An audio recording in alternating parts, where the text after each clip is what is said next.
Dans le chapitre consacré à l'univers, voici la Terre. Nous allons commencer par nous convaincre que la Terre est bien ronde, puis nous montrerons qu'elle tourne sur elle-même. La Terre est donc bien ronde.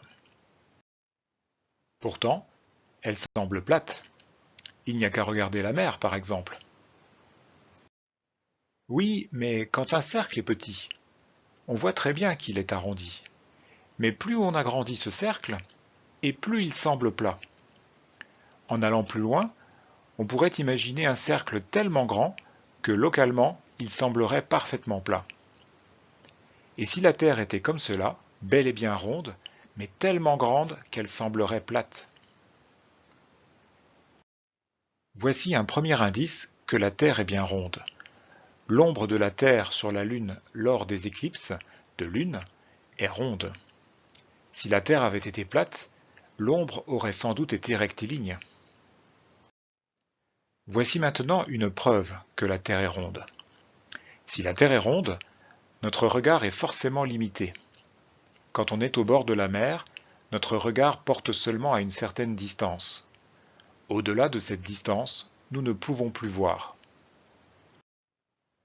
Du coup, l'arrivée d'un bateau se fait de la manière suivante. D'abord la cheminée, puis seulement le bateau tout entier. Si la Terre n'était pas ronde, on verrait le bateau grossir et non pas sortir de l'eau. Dans la pratique, cette expérience est difficile à réaliser, mais on peut faire la même chose avec un phare situé au bord de la mer. Plus on est loin du phare, moins on voit ses premiers étages. Ainsi, quand on est à 10 km du phare, on ne peut pas voir ses 8 premiers mètres. Attention, un effet de mirage se manifeste et rend cette constatation moins évidente, surtout lorsqu'il fait chaud. Voici une seconde preuve. Vers 350 avant Jésus-Christ, le savant grec Ératosthène avait remarqué que le jour du solstice d'été, à Assouan, le soleil est exactement à la verticale, car il éclaire le fond d'un puits. Le même jour, à Alexandrie, à 800 km au nord, le soleil fait un angle de 7,2 degrés par rapport à la verticale. Si les rayons du soleil sont parallèles parce qu'il est très loin, Ératosthène se dit que ça ne peut s'expliquer que si la Terre est ronde. De plus, 7,2 degrés valent 1/50 des 360 degrés du cercle complet. Ératosthène en déduit que la circonférence de la Terre vaut 800 fois 50, c'est-à-dire 40 000 km.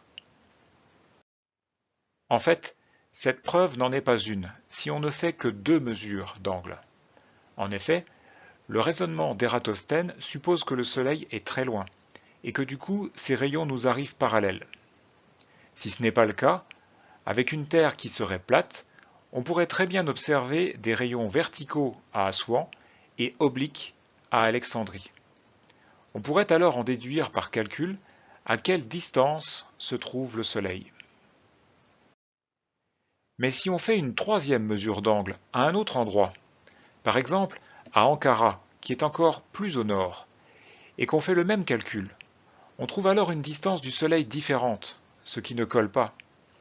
On est donc obligé d'accepter que les rayons du Soleil sont bien parallèles et que la Terre est bien ronde. Mais alors, si la Terre est une boule, comment se fait-il que ceux qui sont en dessous ne tombent pas? Cela vient de la gravitation, qui est la force qu'exerce toute masse sur les objets qui l'entourent. Et comme la masse de la Terre est très grande, sa gravité a suffisamment de force pour nous retenir. C'est aussi pour cela que les planètes et les étoiles sont sphériques. Pas les astéroïdes, car la gravitation n'y est pas assez forte. C'est aussi pour cela que les planètes ne s'échappent pas loin des étoiles. C'est aussi pour cela que les étoiles se regroupent pour former des galaxies.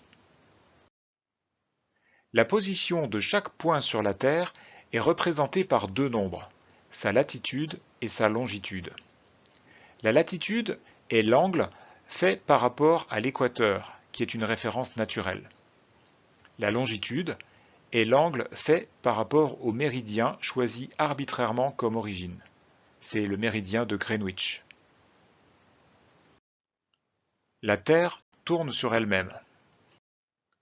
Quand on regarde le ciel, nous avons l'impression que ce sont les étoiles et les planètes qui tournent autour de nous. C'est la vision fausse qu'avaient les hommes de l'Antiquité. En réalité, la Terre tourne sur elle-même en un jour, et on ne le sent pas. Le mouvement des étoiles est donc apparent. Pour en avoir une preuve, on va utiliser le pendule de Foucault.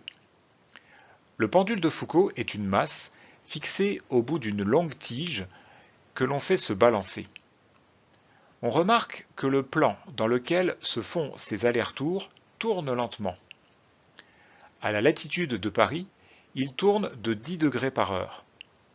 En fait, ce plan ne bouge pas. C'est le bâtiment auquel est accroché le pendule qui tourne. Et ce bâtiment tourne en même temps que toute la Terre sur laquelle il est construit. Pour une réalisation pratique de cette expérience, pour limiter les frottements, il est préférable de prendre un fil le plus long possible, car cela augmente la période de balancement. Avec un câble de 5 mètres par exemple, on a une période de balancement de 4,5 secondes.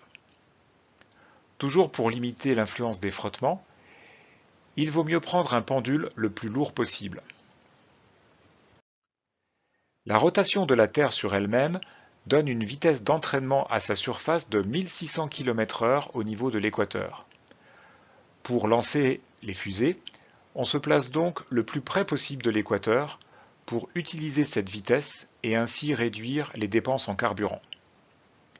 Cette vitesse d'entraînement vaut 900 km/h à la latitude de la France. C'est la vitesse d'un avion de ligne. Un tel avion, qui se dirigerait ainsi vers le Canada, semblerait donc immobile vu depuis l'espace. Il arrive à la même heure que celle où il est parti. À un instant T, une partie de la Terre est éclairée par le Soleil. Quand on est dans cette situation, on voit la partie du ciel qui est éclairée, c'est le jour. La lumière du Soleil étant très forte, on ne voit que lui, et pas les autres étoiles ou les planètes. À ce même moment, l'autre partie de la Terre n'est pas éclairée par le Soleil. Quand on est dans cette autre situation, on voit la partie du ciel qui n'est pas éclairée, c'est la nuit. Le Soleil étant alors caché, il ne nous éblouit plus et on peut voir les étoiles. L'heure n'est pas la même selon le méridien où l'on se trouve. Par exemple, quand il est midi à Paris, il est 6 heures du matin à New York. La Terre a été divisée en 24 fuseaux horaires. Pour faciliter les communications, les fuseaux horaires naturels, qui couperaient les pays en plein milieu, ont été transformés en fuseaux artificiels. Madrid et Prague se trouvent ainsi à la même heure. Les Français aussi vivent à l'heure de Prague. En passant à l'heure d'été, on avance les horloges d'une heure. On se glisse alors dans le fuseau horaire de nos voisins de l'Est. On est à l'heure d'Istanbul. On a alors 2 heures d'avance sur le Soleil.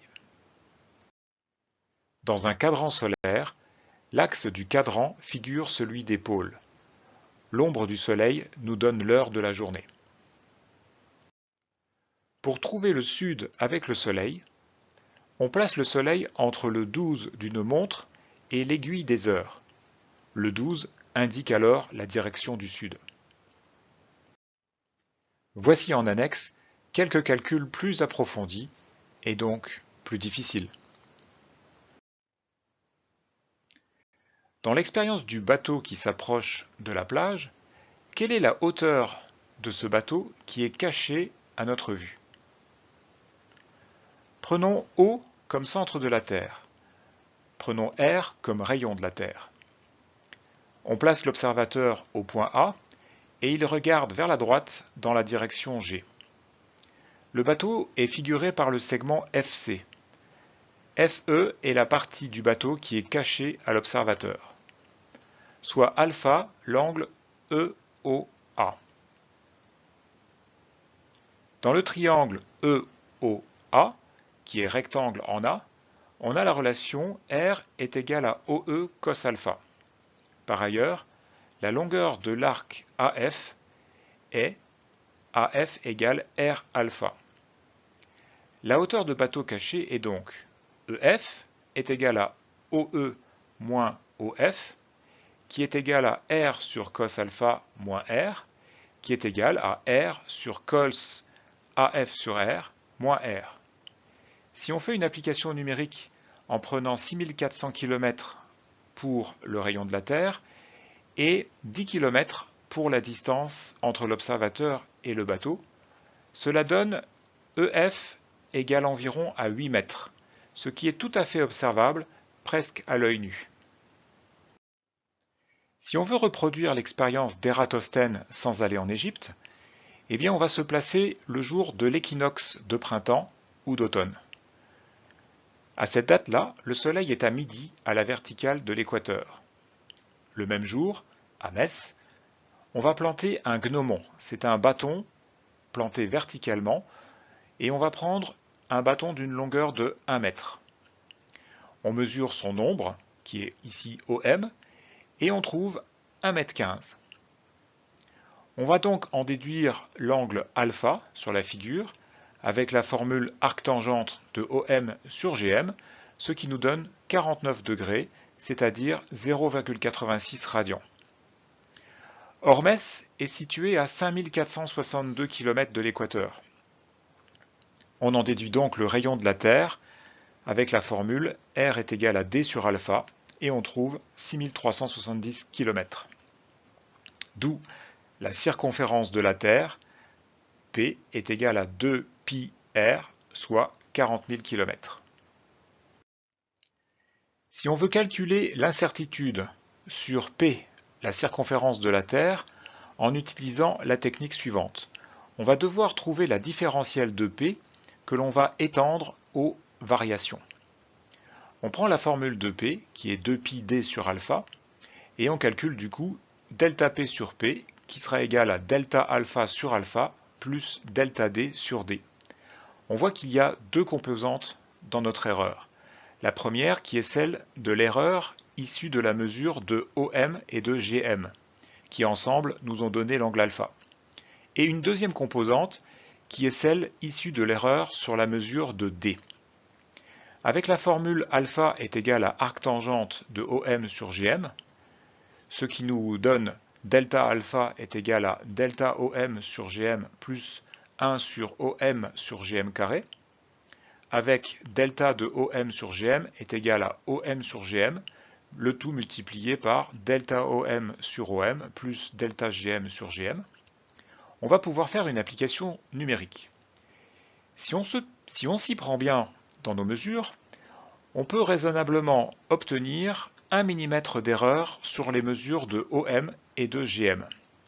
Ce qui donne pour la première composante d'erreur avec un gnomon de 1 mètre, 43 km pour la valeur de P. Avec un gnomon de 5 mètres, on fait descendre cette erreur à 9 km.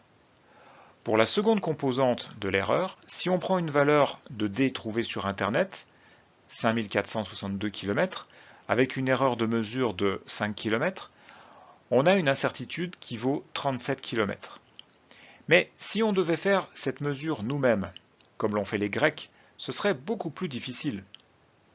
Même avec une voiture et un compteur, comment diable parcourir 5000 km pile en ligne droite, parfaitement vers le sud?